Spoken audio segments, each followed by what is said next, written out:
नमो विष्णुपादाय कृष्णपृष्ठाय भूतले श्रीमते कीर्तनानंद स्वामी इति नामिने।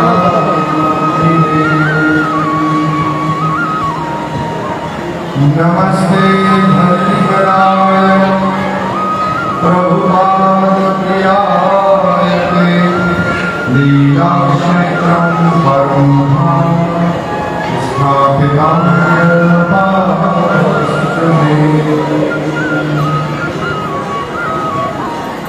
जय श्री कृष्ण चैतन्य प्रभु नित्यानंद श्री अद्वैत गदाधर श्रीवासादि गौर भक्तवृंद।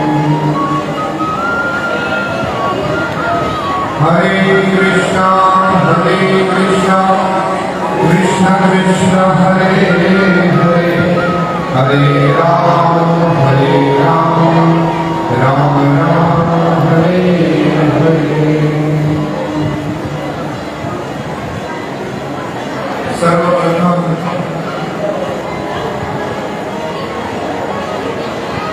जय विष्णुपादाचार्य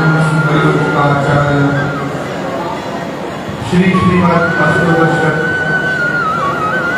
कीर्तनानंद स्वामी गुरु महाराज के चरण कमलों में बारंबार दंडवत प्रणाम करते हैं, बारंबार दंडवत प्रणाम करते हैं।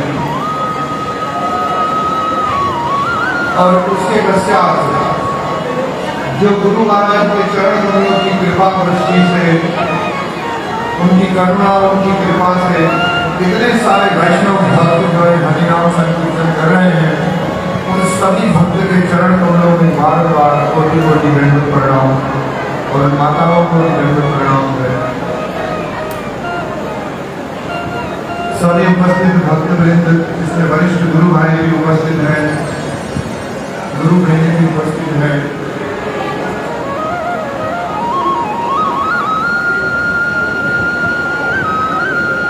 बहुत हर्ष अनुभव हो रहा है। कीर्तन तो हम अवारनवार रोज करते ही हैं, सारे भक्त जो वैष्णव भक्त हैं। कीर्तन के सिवा और हमने काम किया है और अपने अपने घरों में सभी कीर्तन करते हैं, मंदिरों में भी करते हैं। पर चैतन्य चरितमृत में हम लोग सुनते हैं कि चैतन्य महाप्रभु जब नाम संकीर्तन करके गुजर रहे थे तो संकीर्तन की बाढ़ आ गई। क्या आ गया? एक बाढ़ आ गई। तो हर जगह से नाम संकीर्तन उमड़ पड़ा, सारे भक्त नाम संकीर्तन के अंदर डूब गए। और जैसे कोई सैलाब कैसे आता है, जैसे सुनामी आती है, महाप्रभु के समय में ऐसी सुनामी आई। और माधुर्य कदमनी के अंदर विश्वनाथ चक्रवर्ती ठाकुर महाराज लिखते हैं कि मैं तो एक रेगिस्तान में सूखा वृक्ष हूं और रेगिस्तान के वृक्ष पर कोई जल उसको मिले ऐसा हो नहीं सकता। परंतु फिर भी चैतन्य महाप्रभु की कृपा कदमनी पर मुझे विश्वास है। किस पर विश्वास है? चैतन्य महाप्रभु की कृपा कदमनी मुझ निरस पर नहीं बरसेगी। हेतु की कृपा का अर्थ यही है कि जहां न हो सके वहां भी हो जाए। ऐसे ही हम जिस वातावरण में जी रहे हैं, जिस विधि विधानों के चक्रों में फंसे हुए थे, जिस दलदल में हम बह रहे थे, उसमें हम पर ये हरिनाम संकीर्तन की रसा अमृत वर्षा हुई है। ये हम पर गौरंग महाप्रभु की और भूतजनों की वे कृपा दृष्टि है। तो प्रिय भक्तजनों और माताओं, आइए थोड़ा सा नाम संकीर्तन के बारे में। नाम संकीर्तन हो रहा है तो थोड़ा सा हम अपने आचार्यों के द्वारा रस आस्वादन करेंगे ग्रंथों से। सबसे पूर्व एक श्लोक लेंगे चैतन्य चरितमृत के 3रे अध्याय का। कृष्णदास कविराज गोस्वामी महाराज ने मंगलाचरण में यह श्लोक गाया है।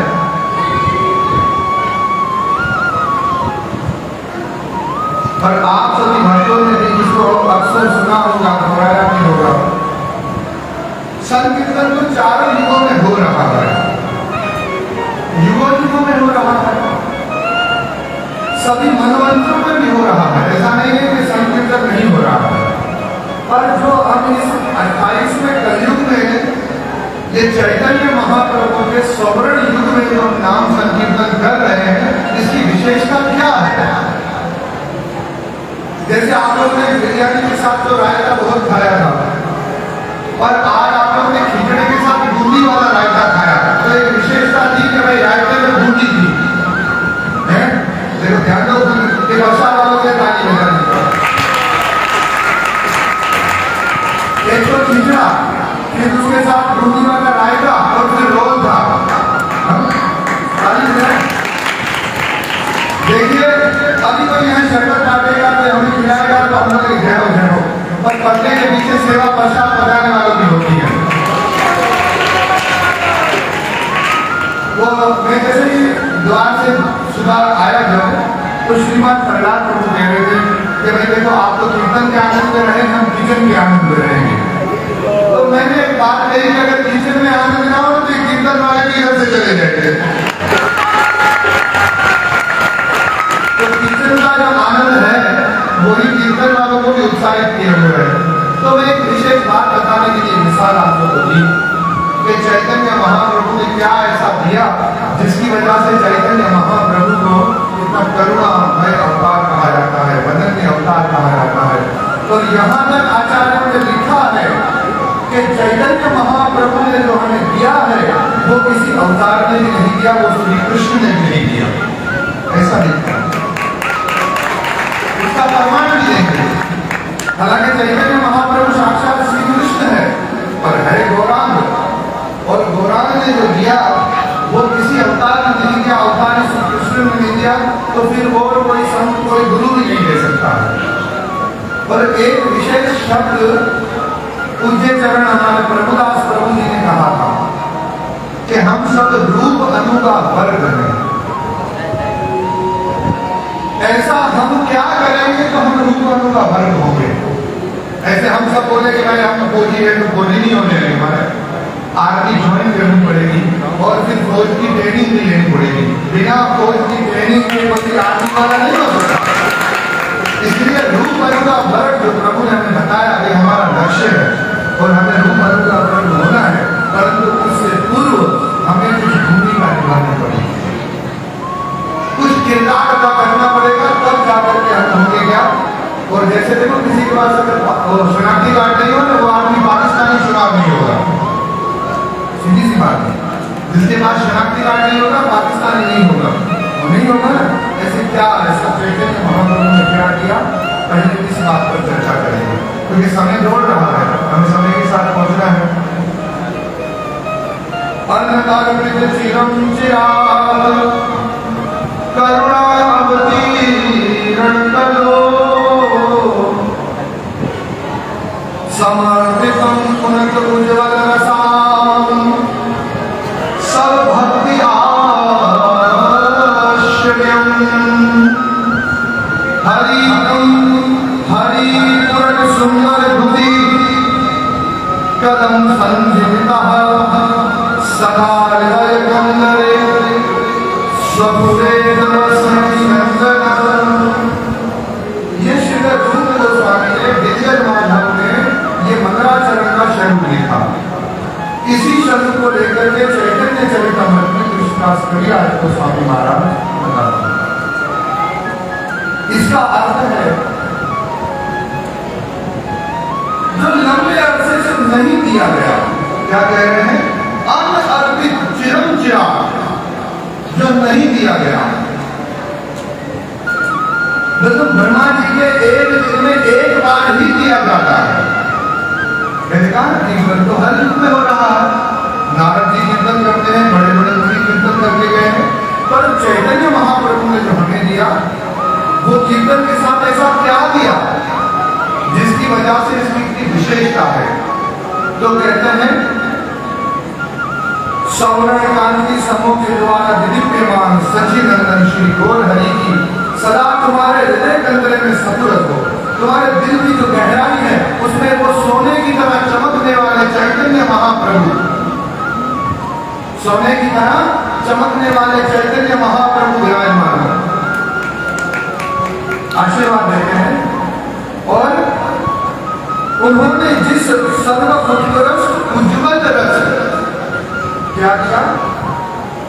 उज्ज्वल रस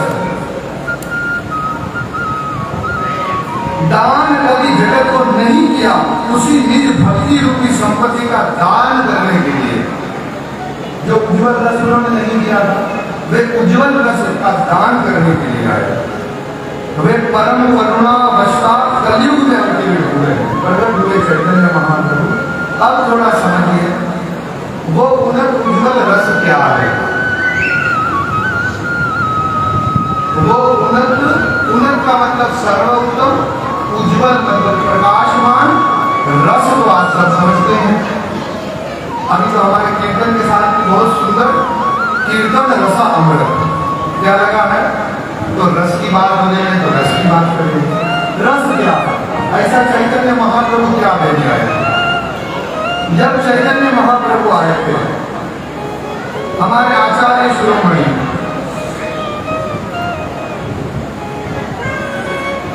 रसिकांत जी, श्री रसिकांत जी, जो मेरे हमारे प्रबोधानंद सरस्वती जी के निकटतम परिवार में से थे, गोपाल भट्ट गोस्वामी के भी निकटतम परिवार में से थे। उन्होंने चैतन्य महाप्रभु की तीन परियोजन का मतलब उनके मकसद थे आने के। राधिका भाव का आस्वादन, भगवान श्री कृष्ण जो गौरांग बनकर आए तो वो राधा रानी के भाव दे दे, जिसे कीड़ा दे दे, वो फिर भी प्रसन्न रहे, तो हैरान हो जाएंगे कि भाई ऐसा क्या है जो मेरे दुख देने पर भी इसे प्रसन्नता होती है, मेरे लिए दुख उठाने पर भी इसे प्रसन्नता होती है। और राधा रानी का भाव श्री कृष्ण के प्रति क्या है, ये भी चैतन्य चरितामृत में कृष्णदास कविराज गोस्वामी महाराज ने महाप्रभु के भाव में वर्णन किया। राधा रानी कहती है कि कोई सुंदरी श्री कृष्ण को पसंद आ जाए, ध्यान दीजिए प्रिय माता और भक्तों, कोई पसंद आ जाए, वो संसार की उल्टा स्त्री भी हो, पर मैं उससे जाकर कहूंगी कि अगर श्री कृष्ण तुम्हारे साथ देखने में, आलिंगन करने में प्रसन्न होते हैं तो मैं जीवन भर तुम्हारे घर का झाड़ू दूंगी, तुम केवल कृष्ण को प्रसन्न करो।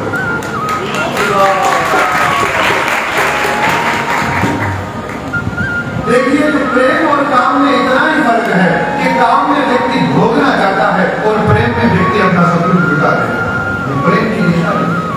तो राधा रानी और ब्रजवासियों का जो श्री कृष्ण के प्रति प्रेम है, उस राधा भाव को अनुभव करना चाहते हैं कृष्ण।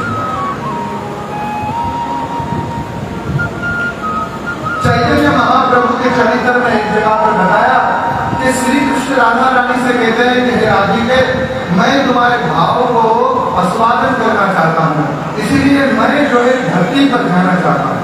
तब राधा रानी कहती है कि हे कृष्ण, अगर तुम जाना चाहते हो, ये भाव मैं तुम्हें वैसे नहीं दूंगी, क्योंकि ये भाव जो है कभी रुलाएगा, कभी गिराएगा, कभी पछाड़ देगा, और तुम उस कष्ट को सह नहीं पाओगे कृष्ण।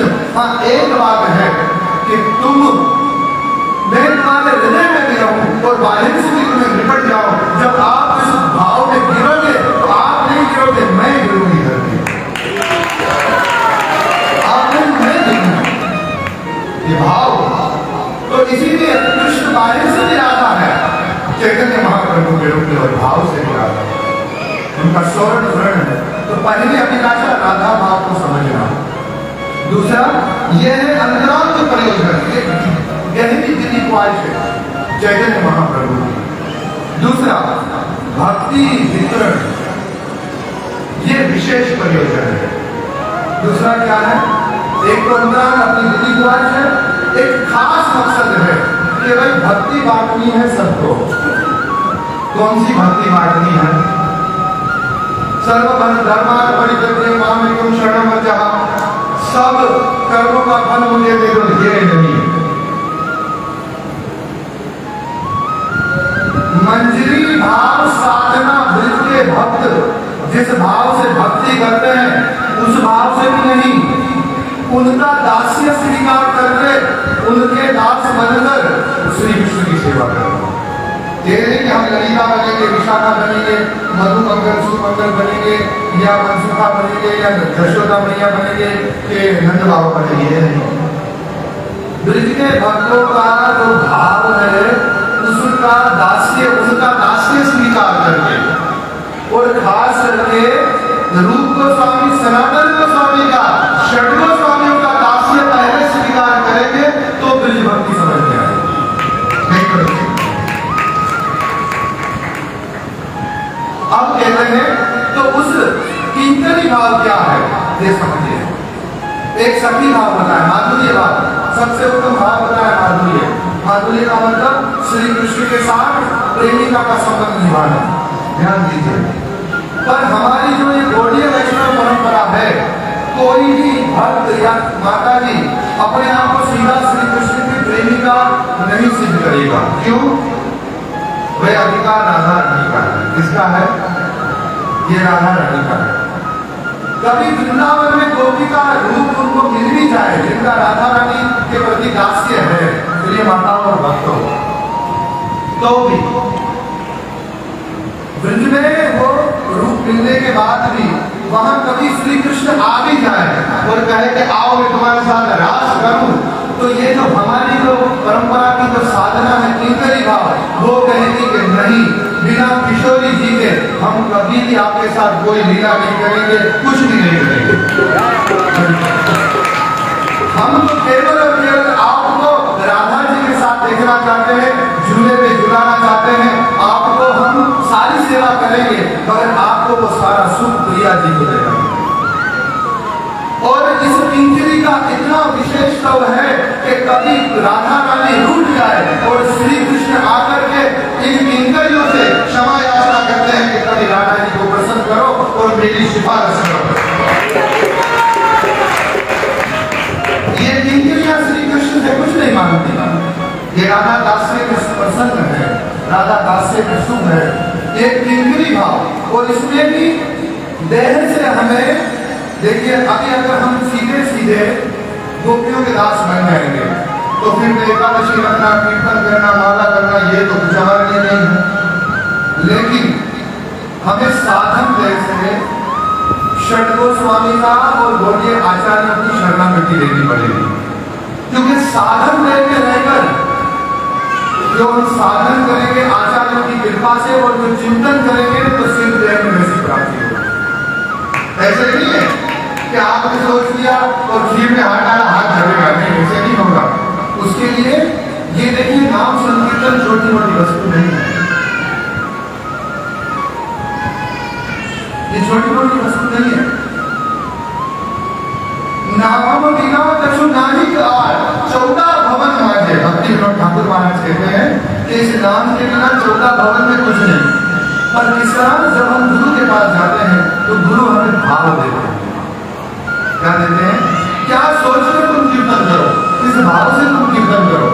आजकल तो आप ब्रज में जाएंगे तो आपको कई भक्त लोग, कोई अपने को ललिता, कोई विशाखा, कोई क्या साड़ी पहन के ये लगा के, पर हमारे आचार्य ने ये नहीं किया। उन्होंने कैसा जीवन दिया? सात्रा पूर्वक नाम गान निधि भी गला रसानी करो। कैसे? संख्या पूर्वक नाम जप करते थे। क्या करते थे? पूरी रूप से नाम जप करना, दंडवत प्रणाम करना, पूरे साधन पूरा करते थे, जो भी देह से साधन करना है, परिक्रमा करते थे। और निरंतर राधा कृष्ण की लीलाओं में होकर राधा रानी की तरह कृष्ण के साथ रहना नहीं चाहते हैं, पर ये प्रार्थना करते हैं कि किशोरी कृपा करो और कभी कुंज में झाड़ू लगाने की सेवा मिल जाए। नाम संकीर्तन, देखिए, नाम संकीर्तन ही 64 भक्ति अंगों में सर्वश्रेष्ठ है। परंतु फिर इतने ग्रंथ क्यों, प्रवचन क्यों, नाम संकीर्तन के बदले तुम्हें इस तरह से भाव रखना है, उस भाव को बनाने के लिए इतने ग्रंथ है, इतने प्रवचन है। क्योंकि जब नाम जप करते हैं तो फिर पहले हमारे हम छोटे बच्चे थे, सब मतलब कीर्तन करते थे सब, तो बिजली चली जाती थी। जैसे बिजली आती बोले राधा रानी धन्यवाद, मतलब बिजली आई तो राधा रानी का धन्यवाद। किसी की माता जी को, किसी के बच्चे को अच्छा रिश्ता मिल गया, भगवान की बड़ी कृपा होगी, राधा रानी की कृपा होगी। वो पहले जो है हमारे तो आचार्य जो है, विचार करिए, ये नाम का प्रभाव आप सुनिए। रूप सनातन नाम संकीर्तन करते हैं, अनुपम की पत्नी गर्भवती है और वे नाम संकीर्तन सुनती है। अभी बच्चे का जन्म नहीं हुआ है और उससे पहले ही रूप सनातन ने घर छोड़ दिया, साथ में अनुपम ने भी छोड़ दिया। हजारों जहां नौकर काम करते थे तो 2 बस्ती भर के सोना दान कर दिया उन्होंने। नाम संकीर्तन की महिमा देखिए होता क्या है। और उसके बाद वो घर को अकेला छोड़कर सब वैरागी होकर के वृंदावन चले गए। और ऐसा अगर आज के दौर में कोई भक्त करे तो उसकी पत्नी धर्म ही परिवर्तन कर दे और घर छोड़ दे, माता पिता के पास चली जाए या पति दूसरा कर दे। पर वो घर की जो वधु है वो क्या करती है, अपने पुत्र जीव को समझाती है कि पुत्र तुम्हें बड़ा होना है और अपने चाचाओं के नक्शे कदम पर चलना है और गौरांगी की सेवा करनी है। क्या करना है तुम्हें गौरांगी की सेवा करनी है। ये रस है भक्ति का। जब नाम करते करते व्यक्ति संसार से ये विषय वासनाओं से ऊपर उठ जाता है। जब नाम का रस मिलेगा फिर संसार का कोई भी विषय, कोई रस आनंद दे नहीं सकता। ऐसा रस है नाम कीर्तन करते हैं। तो महाप्रभु की 3 अभिलाषाएं थी। पहला राधा भाव का आस्वादन, दूसरा मंजरी भाव साधना किस प्रकार जीव जगत में बताई जाए। पहले राधा कृष्ण की लीलाओं को लोग बुरी नजर से देखते थे, ब्रज की भक्ति को बुरी नजर से देखते थे। कई संप्रदायों ने हम पर आक्षेप किए हुए हैं। ये तो हमारे आचार्य जो है विश्वनाथ चक्रवर्ती ठाकुर महाराज और दूसरे बलदेव लीला भूषण जी, इन्होंने बड़े बड़े दिग्गजों के बीच में ये राधा कृष्ण भक्ति को स्थापित किया। उससे पहले तो ग्रंथों में वर्णन किया गया। नरोत्तम दास ठाकुर महाराज ने गाया था, परंतु सभी सिद्ध परंपराओं में इस कृष्ण भक्ति को, राधा कृष्ण भक्ति को, इस रस उपासना को सिद्ध किया। तब आज हम सभी हरे कृष्ण कृष्ण कृष्ण हरे हरे, हरे राम राम राम। 3 अभिलाषाएं में से एक युग धर्म नाम संकीर्तन। प्रचार ये साधारण प्रयोजन है, क्योंकि पर देखिए वैसे तो प्राइमरी साधारण है, प्राइमरी साधारण, पर प्राइमरी के बिना कभी भी कोई मिडल में या हाई एजुकेशन में नहीं पहुंच सकता। इसीलिए नाम संकीर्तन को छोड़ करके कोई सीधा जो है कि ऊपर रस की बातें करे, आदमी जो है कि वो लीलाओं की बातें करे, ये नहीं हो सकता है। यहाँ से ये शुरू करना पड़ेगा। कहाँ से? हरे कृष्ण कृष्ण कृष्ण हरे हरे। इससे क्या होगा? चरितों दर्पण मार्जन, चित्रूपी दर्पण का मार्जन होगा। भाव महालावाग्नि निर्वापण, श्री केवल चंद्रिका अवतरणम, विद्या वधु जीवनम। वो जो विद्या रूपी जो वधु है, मतलब वो जो भक्ति है, उसका जीवन है नाम संकीर्तन।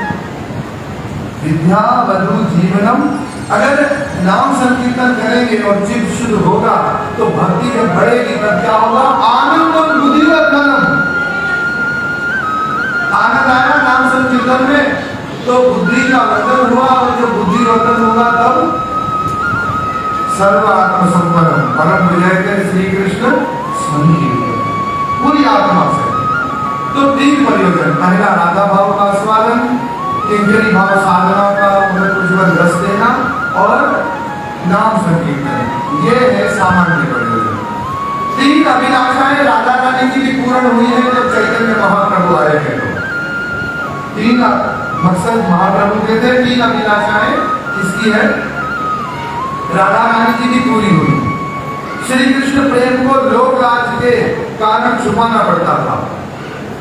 जब महाप्रभु के रूप में राधा रानी आई, खाली कृष्ण नहीं आए, चैतन्य महाप्रभु के साथ कौन आई? राधा रानी। तो राधा रानी की ये इच्छा पूरी हुई कि अब कृष्ण प्रेम को छुपाना नहीं है, सबके सामने करना। सबके सामने प्रकट करना है, पछाड़ खान में रोना है। और उसके वियोग में जो भी चैतन्य महाप्रभु बोलते थे वो चैतन्य महाप्रभु नहीं बोलते थे, वे राधा रानी बोलते थे। इसीलिए राधा रानी का भाव कहा गया चैतन्य चरितम। गली गली कृष्ण नाम का गान करते हुए घूमना, इसीलिए राधा रानी पुरुष रूप के अंदर गली गली में कृष्ण नाम का गान करके घूम रही है और सबको कह रही है हरे कृष्ण कृष्ण कृष्ण हरे हरे, हरे राम राम राम हरे। नंबर 3, अपने प्रेम का सभी को वितरण। वृक्ष, हाथी, सरप, गाय जितने भी थे सबको अपने प्रेम का वितरण किया। यानी जीव माता को केवल सखियों तक ही सीमित न रहा। जब वृंदावन में लीला हुई तो ये प्रेम सखियों तक सीमित था। किस तक वो सीमित था? केवल सखियों तक, मगर सबको बांट दिया। गौरंग महाप्रभु के रूप में श्री कृष्ण के साथ मिलकर के राधा रानी ने सबको ये प्रेम बांट दिया। प्रेम से बोलो हरे कृष्णा हरे कृष्णा। प्रिय भक्तजनों और माताओं, 3 सखियों की भी अभिलाषाएं थी चैतन्य महाप्रभु के रूप में पूर्ण हुई। सखियों की भी 3 अभिलाषाएं हैं। क्या? श्याम सुंदर प्रेम में कच्चे हैं। सखियां सोचती है, राधा रानी की सखियां सोचती है श्री कृष्ण प्रेम में कच्चे हैं, इनकी कच्चाई पक जाए, पता चले जगत को कि केवल राधा ही नहीं करती है कृष्ण के प्रेम में, कृष्ण भी करते हैं राधा के प्रेम में। कृष्ण भी तड़प रहे हैं राधा रानी के प्रेम में। कृष्ण स्वयं अपने प्रेम में तड़पते हैं, अपने प्रेम में तड़प के देखा है कि मेरे प्रेम में तड़पने का मेरा क्या है। राधा कृष्ण प्राण मोरा युगल किशोर, जीवन मरण जाति आर नहीं मोर। और हमारे जो आचार्य हैं वह सब राधा और कृष्ण के लिए करते हैं। हमारे गौरंग महाप्रभु, नित्यानंद प्रभु और उनके पार्षदों के लिए रोते हैं, चिल्लाते हैं। इसीलिए नंदोदास ठाकुर महाराज ने गाया है जय अनिल प्रेम धन करुणा प्रचुर, हे आचार्य ठाकुर।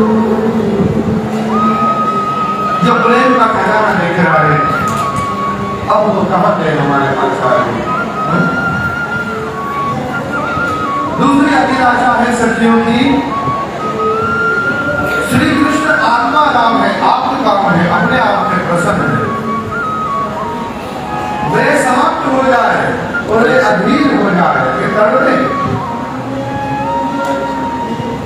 प्रेम में अतुलपति का भाव उनका बने। और नंबर 3, अपने प्रेमी को तड़पाते हैं, महाप्रभु रूप में नहीं ऐसा किया। कृष्ण जो है कृष्ण रूप में उन्होंने अपने प्रेमी भक्तों को तड़पाया, बोल के गए अभी थोड़े दिन के वापस आऊंगा, फिर लीला में वापस नहीं आए। पर गौरंग महाप्रभु के रूप में ऐसा नहीं किया चैतन्य महाप्रभु ने। गोपियां चाहती थी कृष्ण ऐसा न करे, इसीलिए क्या हुआ कि जो भी नाम संकीर्तन करता था और जो भी नाम संकीर्तन करता है वहां चैतन्य महाप्रभु नित्यानंद प्रभु के साथ प्रकट हो जाए। ऐसा बहुत सारे भक्तों के यहाँ हुआ, जब वो नाम संकीर्तन करते रहे और अचानक देखा कि बहुत सुंदर महाप्रभु नित्यानंद प्रभु और अपने पार्षदों के सहित प्रकट हो गए और सबके साथ कीर्तन कर रहे हैं। तो आज भी तो ये भक्ति करो, देखिए नाम जप करने के लिए 3 अवस्थाएं हैं। पहली है नाम अपराध। पहली अवस्था कौन सी है? नाम अपराध। नाम अपराध की दिशा यह है कि इधर नाम संकीर्तन कर रहे हैं, माला कर रहे हैं, भगवान की सेवा कर रहे हैं और फिर भक्तों का की निंदा कर रहे हैं। जब अपराध वाली दिशा में भगवान के नाम का हम जप करते हैं, कीर्तन करते हैं, तो चैतन्य चरितमृत में लिखा है कि करोड़ों जन्मों तक भी करते रहे फिर भी प्रेम प्राप्ति नहीं होगी, फिर भी प्रेम प्राप्ति नहीं होगी। नाम अपराध से ऊपर उठेंगे तो अवस्था है नाम आभास की। इसकी अवस्था है नाम आभास। अभी तक नाम शुद्ध नहीं लिया है, परंतु अपराध नहीं है, लग रहा है शुद्ध नाम है, पर नाम आभास की अवस्था को अभी खुलासा नहीं कर सकते समय के अनुसार। पर प्रिय माता और भक्तों, नाम आभास की अवस्था में पहुंचते ही व्यक्ति रोमांचित हो जाता है, गदगद हो जाता है, अश्रु तुरंत उसको होने लगते हैं। परंतु जैसे ही भक्तों का संग छूटता है, जैसे ही भक्तों के संग से दूर होता है, तो काम नहीं बनता है। नाम आवाज से मुक्ति हो जाती है। अजामिल के बेटे को याद किया और उसमें ही पार्षद आ गए और यम का छोड़ दो, नाम आवाज में काम बन गया, नाम आवाज से मुक्ति। परंतु शुद्ध नाम जब निरपराध भाव से शुद्ध नाम देंगे तो क्या होगा? स्वयं एक भाव बन जाएगा, करुणारपि सुनिचेना तरोरपि सहिष्णुना अमानेन मान देना कीर्तन्य सदा हरि। क्या होगा?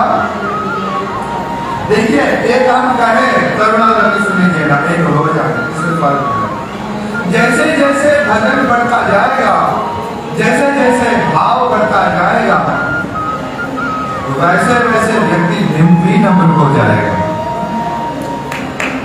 विनम्र हो जाएगा। नया नया साधक हो तो उसको लगे कि मैं कुछ हूं, कुछ होने के लिए प्रयास होता है।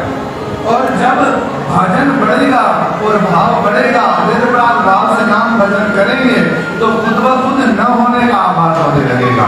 मैं बात बताकर बैठी हूँ, जगत में मेरा कोई उपयोग नहीं है, फिर भी मेरे गुरु की बड़ी कृपा है कि उन्होंने मुझ पर कृपा की है। और मुझ जैसे नाजीज व्यक्ति को भी, जैसे किसी काम का नट न हो फिर भी उसको जो है घिसकर साफ करके तेल लगा के उसको बिल्कुल नया करके बफ करके उसको फिट कर देता है, तब वो बड़े से बड़े इंजन के अंदर फिट होकर इंजन को चलाता है। तो प्रिय भक्तों और माताओं, तब कृपा का जब अनुभव करेंगे, जब चैतन्य महाप्रभु की कृपा का अनुभव करेंगे, श्री कृष्ण की दया का अनुभव करेंगे, तो ऐसा लगेगा कि मुझ जैसे अपदार्थ को भी भगवान ने और गुरु ने कृपा करके इस नाम भजन के योग्य बना दिया, भक्तों के संग करने की योग्य।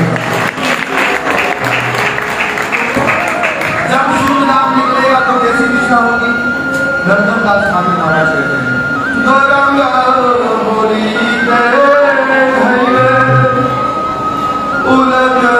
शरीर हरि हरि बोली नयना महनीय।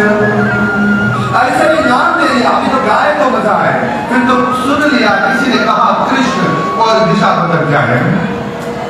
हरि हरि कहते ही नयन महनीय। यही बात रामचरितमानस में भी लिखी है, मम गुण गावत पुलक शरीरा गद गद गिरा नयन महनीय। मेरे गुण गाते ही मम गुण गावत पुलक शरीरा, प्रसन्न हो जाए वो, जगत का सारा खजाना लुट जाने पर भी जो नाम भजन मिल जाए तो लगी हो।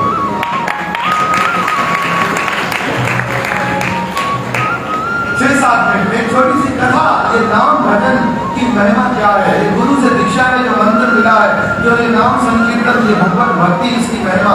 एक शंकर महादेव का भक्त था, व्यापारी गरीब था बेचारा, महादेव का भक्त। महादेव जी ने दर्शन दिए, बोले कोई ऐसी कृपा करो कि कोई सुख सुविधा हो जाए, जीवन में कल्याण हो जाए। शब्द निकल गया, मेरा कल्याण हो जाए। बोले अच्छा, फिर तुम वृंदावन चले जाओ, वृंदावन में मेरा एक मित्र है सनातन, उससे मिलो, उसके बाद पारसमणि है तुम्हें दे देगा। बोले पारसमणि सोना बनाती है, पारसमणि क्या करती है बहनों? सोना बता दिए, सोना बनेगा। अरे सोना बनेगा तो काम बन जाएगा। गए सनातन गोस्वामी ये पूछते पूछते, किससे पूछे? सनातन गोस्वामी बोले भाई एक दरख्त के नीचे एक रात से ज्यादा रहते नहीं। महाप्रभु ने से जब विदा हो रहे थे सनातन गोस्वामी, तो बोले किस प्रकार का वैराग्य धारण करना है? बोले कि एक वृक्ष से भी लगाव न रहे, एक रात एक वृक्ष के नीचे रहो और दूसरी रात दूसरे वृक्ष के नीचे रहो। एक दिन से अधिक, एक रात्रि से अधिक एक वृक्ष से भी तुम्हारा मोह न हो। वो कंबल देख करके महाप्रभु ने कहा कि मुंह बना दिया। वो कंबल जाकर के फकीर को दे दिया, उसकी फटी गोदड़ी दी और सनातन गोस्वामी ने गद्दे में डाली। जब महाप्रभु ने देखा हम फटी गोदड़ी लेके सनातन आया है और प्रसन्न चित्त होकर के हृदय से शक्ति संचार कर दिया। देखिए वैराग्य के अंदर कृपा होती है। आज जो है वैराग्य को व्यक्ति नहीं धारण करना चाहता है, किसको धारण करना चाहता है? और भी भजन करके भक्ति का पदार्थ चाहता है। अब वहां पहुंच गया तो बोला कि ढूंढते ढूंढते मिल गए, ढूंढा तो पारसमणि मिल गए। उसे कहा यार मेरे बाबा पागल है, या इस पारसमणि से भी बढ़कर कोई और जरूर इसके पास से भी बढ़कर कोई वस्तु है। बोले कि मुझे वो चाहिए जिसकी वजह से आपने पारसमणि को कचरे में देख दिया से भी बढ़कर क्या है? बोले अगर वो चाहिए तो पारसमणि यमुना में फेंक, पारसमणि यमुना में फेंक दी। बाद में कहते हैं कि अकबर को पता चला था तो ढूंढने के लिए हाथी यमुना में उतारे थे। फिर पारसमणि तो मिली नहीं, पर एक हाथी के जंजीर से टकरा गई और वो जंजीर सोने की हो गई। ये बाद में हिस्ट्री में आता है कि जंजीर सोने की हो गई। एक थी पारसमणि, अब क्या? बोले कृष्ण नाम से बढ़कर जगत में कोई अमूल्य वस्तु नहीं।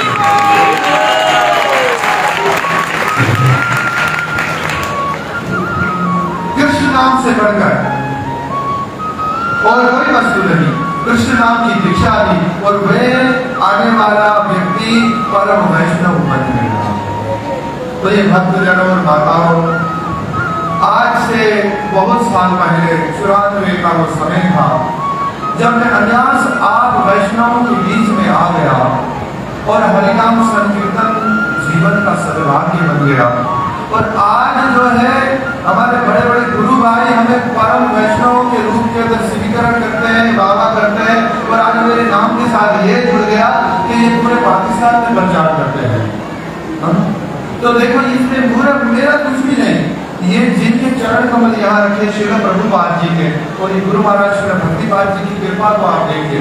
मेरे जैसा अनपढ़ आदमी क्या प्रचार करेगा? पर खाद मुझ में कमाल रखा है, मेरे गुरु की कृपा ने संभाल रखा है। देखिए अपनी खाद मुझ में कमाल रखा है, मेरे गुरु की कृपा ने संभाल रखा है। देखिए अपनी सारी खूबियां मुझे मेरे देवों में पर्दा डाल रखा है। तो आप सबका बहुत बहुत धन्यवाद कि आपने बुद्धनाथ से इस विषय में सुना। पर अभी भी कहता हूं कि देखिए बहुत परिवर्तन आया था इसी जो है